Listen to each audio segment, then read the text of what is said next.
to each on the map and gave me a slip to have a teacher sign, which I was to bring back at the end of the day. She smiled at me and hoped, like Charlie, that I would like it here in Forks. I smiled back as convincingly as I could. When I went back out to my truck, other students were starting to arrive. I drove around the school, following the line of traffic. I was glad to see that most of the cars were older like mine. Nothing flashy. At home, I'd lived in one of the few lower-income neighborhoods that were included in the Paradise Valley district. It was a common thing to see a new Mercedes or Porsche in the student lot. The nicest car here was a shiny Volvo, and it stood out. Still, I cut the engine as soon as I was in a spot, so that the thunder's volume wouldn't draw attention to me. I looked at the map in the truck, trying to memorize it now. Hopefully I wouldn't have to walk around with it stuck in front of my nose all day. I stuffed everything in my bag and slung the strap over my shoulder and sucked in a huge breath. I can do this, I lied to myself feebly. That's wonderful. No one was going to bite me. Pun. I finally exhaled and stepped out of the truck. I kept my face pulled back into my hood as I walked to the sidewalk. She walked to the sidewalk, crowded with teenagers. My plain black jacket didn't stand out, I noticed with relief. Why the fuck would that? Okay. Once I got around the cafeteria building, building 3 was easy to spot. A large black 3 was painted on a white square on the east corner. Unnecessary information. I felt my breathing gradually creeping towards hyperventilation as I approached the door. I tried holding my breath as I followed 2 unisex raincoats through the door. The classroom was small. The people in front of me stopped just inside the door to hang up their coats on a long row of hooks. I copied them. There were 2 girls, one a porcelain-colored blonde and the other also pale, with light brown hair. At least my skin wouldn't be a standout here. I took the slip up to the teacher, a tall, balding man whose desk had a nameplate identifying him as Mr. Mason. He gawked at me when he saw my name. Not an encouraging response. And of course I flushed tomato red. Me. But at least he sent me to an empty desk at the back without introducing me to the class. It was harder for my new classmates to stare at me in the back, but somehow they managed. I kept my eyes down the reading list the teacher had given me. It was fairly basic. Bronte, Shakespeare, Chaucer, Faulkner. I'd already read everything. Alright, whatever, show off. It was comforting and boring. I wondered if my mom would send me my folder of old essays or if she would think it was cheating. I went through different arguments with her in my head while the teacher droned on. When the bell rang, the nasal buzzing sound, a gangly boy with skin problems and hair black as oil slick leaned across the aisle to talk to me. You're Isabella Swan, aren't you? He looked like the overly helpful chess club type. Same. Bella, I corrected. Everyone within a 3-star radius looked to... 3-star. Everyone within a 3-seat radius turned to look at me. Where's your next class, he asked. I had to check my bag. Government with Jefferson in Building 6. There was nowhere to look without meeting curious eyes. I'm headed down towards Building 4. I could show you the way. Definitely overly helpful. I'm Eric, he added. I smiled tentatively. Wow, I could actually read that word. Thanks. We got our jackets and headed out into the rain, which had picked up. I could have sworn several people behind us were walking close enough to eavesdrop. I hoped I wasn't getting paranoid. So this is a lot different than Phoenix, huh? He asked. Very. It doesn't rain much there, does it? 3 or 4 times a year. Wow, what must that be like, he wondered. Sunny, I told him. You don't look very tan. My mother is part albino. He studied my face apprehensively, and I sighed. It looked like the clouds had a sense of humor. What? It looked like clouds and a sense of humor didn't mix. A few months of this, and I'd forget how to use sarcasm. We walked back around the cafeteria to the south building by the gym. Eric walked me right to the door, though it was clearly marked. Well, good luck, he said, as I touched the handle. Maybe we'll have some other classes together. He sounded hopeful. Gross.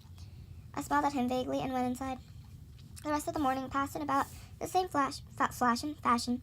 My trigonometry teacher, Mr. Varner, who I would have hated anyway just because of the subject he taught, was the only one who made me stand in front of the class and introduce myself. I stammered, blushed, and tripped over my own boots on the way to my seat. After 2 classes, I started to recognize several of the faces in each class. There was always someone braver than the others who would introduce themselves and ask me questions about how I was liking Forks. I tried to be diplomatic, but mostly I just lied a lot.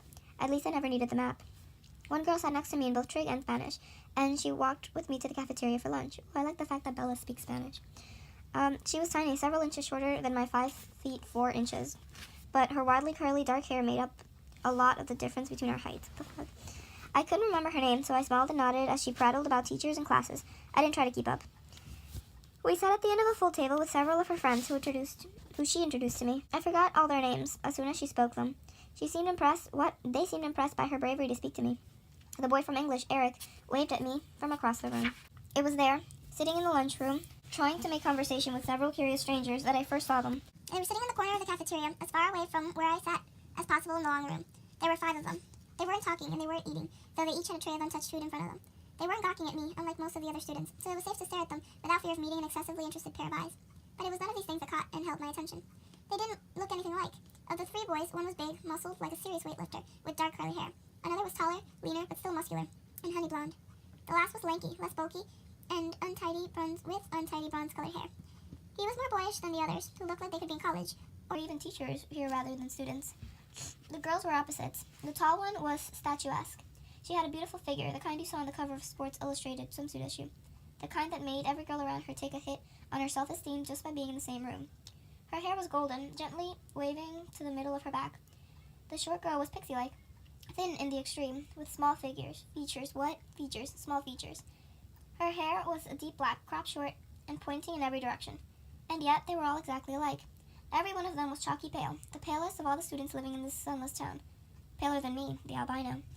They all had very dark eyes, despite the range in their hair tones. Wow. They also had dark shadows under those eyes, purplish, bruise-like shadows, as if they were all suffering from a sleepless night, or almost done recovering from a broken nose, though their noses, all their features, were straight, perfect, angular. But all this is not why I could not look away. I stared because their faces, so different, so similar, were all devastatingly, inhumanely beautiful. They were the faces you'd never expect to see, except perhaps on the airbrush pages of a fashion magazine, or painted by an old master as the face of an angel. It was hard to decide who was the most beautiful. Maybe the perfect blonde girl, or the bronze-haired boy. Ooh. They were all looking away. Away from each other, away from the other students, away from anything in particular as far as I could tell. As I watched, the small girl rose with her tray, unopened soda, unbitten apple, and walked away with a quick, graceful lope that belonged on a runway. I watched, amazed at her lithe dancer steps, till she dumped her tray and glided through the back door faster than I could have thought possible. My eyes darted back to the others, who sat unchanging. "Who are they?" I asked the girl from my Spanish class, whose name I'd forgotten. She looked up to see who I meant, though already knowing, probably, from my tone. Suddenly, he looked at her, the thinner one, the boyish one, the youngest, perhaps. He looked at my neighbor for just a fraction of a second, then his dark eyes flickered to mine. He looked away quickly, more quickly than I could, though in a flush of embarrassment I dropped my eyes at once. In that brief flash of a glance, his face held nothing of interest. It was as if she had called his name, and he'd looked up in involuntary response, already having decided not to answer. My neighbor giggled in embarrassment, looking at the table like I did. "That's Edward and Emmett Cullen, and Rosaline and Jasper Hale. The one who left was Alice Cullen." "Ooh, Alice." They all lived together with Dr. Cullen and his wife." She said this under her breath. I glanced sideways at the beautiful boy, who was looking at his tray now, picking a bagel to piece with long, pale fingers. His mouth was moving very quickly, his perfect lips barely opening. The other three still looked away, and yet I felt he was speaking quietly to them. Strange, unpopular names, I thought. The kinds of names grandparents had. But maybe it was in vogue here. Small-town names? I finally remembered that my neighbor was called Jessica, a perfectly common name. There were 2 girls named Jessica in my history class back home. "They are very nice-looking," I struggled with the conspicuous understatement. "Yes," Jessica agreed with another giggle. "They're all together, though. Emmett and Rosalie, and Jasper and Alice, I mean. And they live together." Her voice held all the shocking condemnation of the small town, I thought, critically. But if I was being honest, I had to admit that even in Phoenix, it would cause gossip. "Which one are the Cullens?" I asked. "They don't look related." "Oh, they're not. Dr. Cullen is really young, and in his 20s or early 30s. They're all adopted. The Hales are brother and sister, twins, the blondes, and they're foster children. They look a little old for foster children."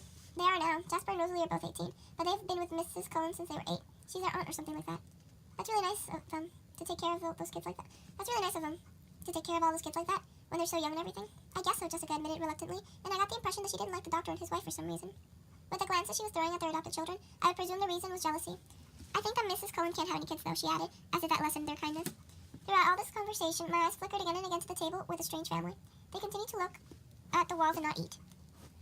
"Have they always lived in Forks?" I asked. Surely I would have noticed them on one of my many summers here." "No," she said, in a voice that implied it should be obvious, even to a new arrival like me. "They just moved 2 years ago from somewhere in Alaska." I felt a surge of pity and relief. Pity because, as beautiful as they were outsiders, clearly not accepted.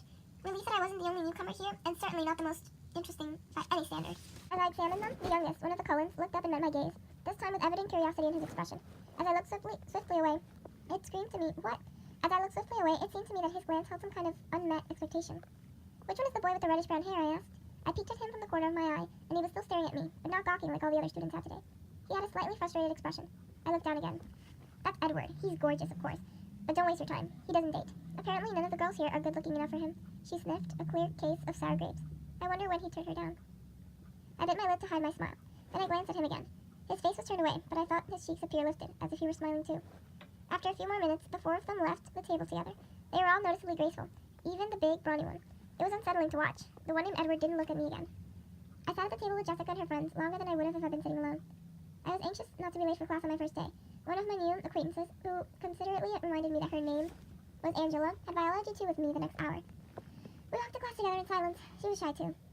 When we entered the classroom, Angela went to sit at the back top lab table. When we entered the classroom, Angela went to sit at a black top lab table exactly like the ones I used to. When we entered the classroom, Angela went to sit at a black top lab table exactly like the ones I was used to. Wow, that was like a tongue twister. She already had a neighbor. In fact, all the tables were filled but one. Next to the center aisle, I recognized Edward Cullen by his unusual hair, sitting next to that single open seat. As I walked down the aisle to introduce myself to the teacher and get my slip signed, I was watching him surreptitiously. Surreptitiously? Oh my gosh, I know what that word means. It's great. Just as I passed, he suddenly went rigid in his seat. He stared at me again, meeting my eyes, not his own eyes. That's crazy. Meeting my eyes with the strangest expression on his face. It was hostile, furious. I looked away quickly, shocked, going red again. I stumbled over a book in the walkway, and had to catch myself on the edge of a table. The girl sitting there giggled, but nothing. I noticed that his eyes were black, coal black. Mr. Banner signed my slip and handed me a book with no nonsense about introductions. I could tell we were going to get along. Of course, he had no choice but to send me to the one open seat in the middle of the room. I kept my eyes down as I went to sit by him, bewildered by the antagonistic stare he'd given me. I didn't look up as I set my book on the table and took my seat, but I saw his posture change from the corner of my eye. He was leaning away from me, sitting on the extreme edge of the chair and averting his face like he had smelled something bad. Inconspicuously, I sniffed my hair. It smelled like strawberries, the scent of my favorite shampoo. It seemed an innocent enough odor. I let my hair fall over my right shoulder, making a dark curtain between us, and tried to pay attention to the teacher. Unfortunately, the lecture was on cellular anatomy, something I'd already studied. I took notes carefully anyways, always looking down. I couldn't stop myself from peeking occasionally through a screen of my hair to the strange boy next to me. During the whole class, he never relaxed his stiff position on the edge of his chair, sitting as far away from me as possible. I could see his hand on his left leg was clenched into a fist, tendons standing out on his pale skin. This, too, he never relaxed.